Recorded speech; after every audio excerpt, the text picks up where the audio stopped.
Hey guys, it's week 9 of Terrific Tuesday. So for your activity this week, we're going to play some dice games.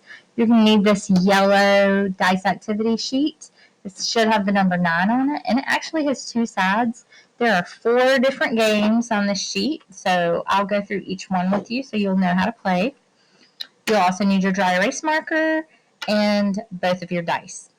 Now, for this first game, we're going to start called Round It. The directions say roll the dice to get a 3-digit number. Well, ideally, we would have 3 dice for this game, but since you only have 2 dice, we can still get a 3-digit number. So I'm just going to use one of my dice, and I'm going to roll it 3 times to get a 3-digit number. So the first time, I got a 3. The second time, I got a 3 again. And the third time, I got a 6. So 336 was the number that I rolled. So now it wants me to round it to the nearest tens place. If I'm rounding to the nearest tens place, that's the number that's either going to go up to the next number or stay the same. And the rhyme I use to remember that is 5 or more, raise the score. 4 or less, give it a rest. Now, which number do I look at to tell me what happens to this number? I'm going to look to the right at the 6, and I call this number, the number right beside the number that I'm rounding, I call it the bossy number, because the bossy number always tells this number what to do. So if the bossy number is 5 or more, it tells this number to go up. And if the bossy number is 4 or less, it tells this number to give it a rest or stay the same. So a 6 is more than 5, so it's 5 or more. I'm going to raise the score. So if I do that here, then I haven't done anything to my hundreds place yet, so that stays the same. And you just told me that the 6 told the 3 to go up to the next number, which is a 4. And now, since the 6 has done its job being bossy, it's going to change to a 0. So if I rounded 336 to the nearest tens place, I'd end up with 340. Now I'm going to do the same thing, except for this time, instead of rounding to the nearest tens place, I'm going to round to the nearest hundreds place. So this time my bossy number changes. Again, the one that's underlined is the one I'm rounding to. And that's not the one that tells me what to do. It's the bossy number beside it. I imagine it standing back there going, give it a rest, give it a rest. Because the 3 is less than 5, so 4 or less means give it a rest. So the 3 is telling this 3, stay put, don't move. So we're going to leave it a 3, and then since these numbers behind it have done their job, I'm going to change them both to zeros. So if I'm rounding this number to the nearest hundreds place, it ends up being 300. If you're having trouble rounding, just imagine that it's on a number line. Or I like to say, if you put a dollar sign in front of it, if you have $336, is it going to be closer to 400 or is it going to be closer to 300? Well, 350 is exactly in the middle. So 336 is less than that. So it's actually closer to 300 than 400. And if this number were higher, was 5 or more, then it would go up to 400. So you're just going to continue to do this by rolling your dice 3 times to get a 3-digit number. So 4, I don't know why I keep rolling the same number. 3, 4, 43. And then you're going to do the same thing. You're going to round to the nearest tens place, and then you're going to round to the nearest hundreds place. And you're going to fill in this chart the best that you can. The spaces are kind of small, so you might have to just skip a space between each one to make sure you have enough room and your numbers don't all blend together. Let's take a look at the next game, and that's called Adding Proper Fractions.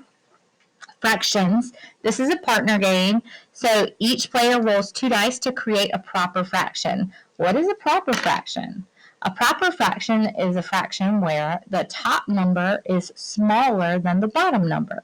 And that's how fractions should be if they are less than 1 whole.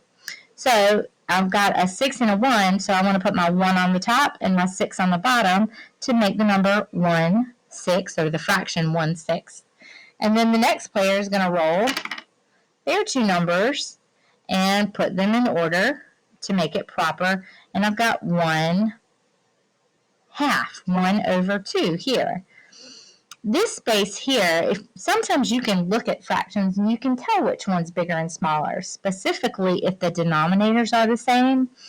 But if the denominators are different, you can't always look at it that way. On this one, my numerators are the same, so that does help me a little bit. If your numerators are the same, and this is tricky, then look at the denominators. The smallest number is going to be the biggest fraction. So, for example, if I ate a half of a pie and you had 1/6 of a pie, who ate more pie?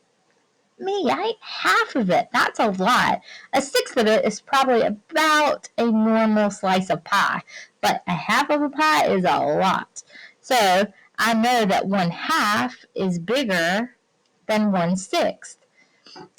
So this player 2's fraction was larger. So you're going to continue doing this, and if you need this space, you can use it by finding an equivalent fraction with common denominators to see who's the biggest. If your denominators are the same, then you can look at your numerator, and that means the biggest numerator will be the largest fraction. And then the player with the most circles at the end is the winner. Now let's take a look at the games on the back. These are a little bit easier. This is a Connect 4 multiplication game. So you're going to roll both the dice. You're going to multiply the numbers together, and you're going to cover it with your marker. If you both are using black dry erase markers, you might have some trouble. So if you could use 2 different color dry erase markers, that would be good. Or if you had coins that you could cover it with, or you could just use different spaces. So 1 times 1 is 1. So as I cover up my 1, I might put an X on it. And then my partner is going to go, and they rolled 3 and 3. So 3 times 3 is 9. So instead of them drawing an X on it, maybe they're going to circle it in. So that way we can tell our numbers apart and we can see. But the first player that gets 4 in a row is the winner. So it could be diagonal, it could be straight across or up and down. However you get 4 in a row, you're the winner. And this last game is multiplication and division fact families. And so we're going to start off by rolling the dice and write in the triangle the 2 numbers. So we've got 3 and 3. So 3 times 3 is going to be 9. So I'm going to write that up here. 3 times 3 is 9. So these 3 numbers are going to go together. We can flip-flop them. That means instead of having them in this order, we can switch them. And we can say 3 times 3, we changed spaces, but even though our number's the same, that doesn't really change. 3 times 3 is 9.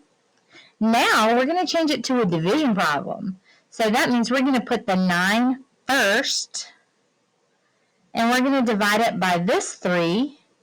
So 9 divided by 3 is going to be 3.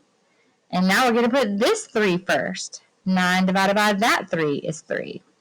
That was a little bit confusing because we did roll 2 numbers that are exactly the same. So I'm going to do this one more time, but hopefully get 2 different numbers. This will be better. Nope, I don't like that one either. Nope. I'm trying not to get a 1 either. My goodness, I've never rolled so many doubles in my life. Okay, so I've got a 6 and a 4. So 6 and 4. So 6 times 4 is going to be 24. And I just made a multiplication problem. 6 times 4 is 24. So now I can flip them. And I've got the 6 here and the 4 here. Now I'm going to switch them and put the 4, and then the 6. So 6 times 4 is 24. 4 times 6 is also 24. Now I can change it into a division problem, and I can say 24 divided by 6 is going to be 4, and 24 divided by 4 is going to be 6. And that's how fact families work. This is with multiplication and division, but it works exactly the same way with addition and subtraction. So if you know one fact, you can just flip it around to make it a different fact or to make it a different operation. So fact families come in real handy whenever you're doing facts tests. If you know a number of multiplied together, then you can figure out what the division problem is that goes with that as well. So I hope you guys get some good multiplication practice with these. Not just multiplication, but division, rounding, fractions. There's a lot of activities going on this sheet this week. But it's a great review, and I hope you guys have a terrific Tuesday, and I'll see you next week. Bye-bye.